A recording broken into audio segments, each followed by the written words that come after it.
E sisu o ko vakai ho ofa ki au.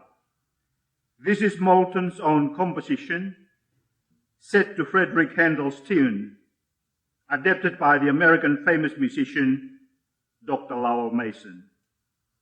Joy to the world, the Lord is come.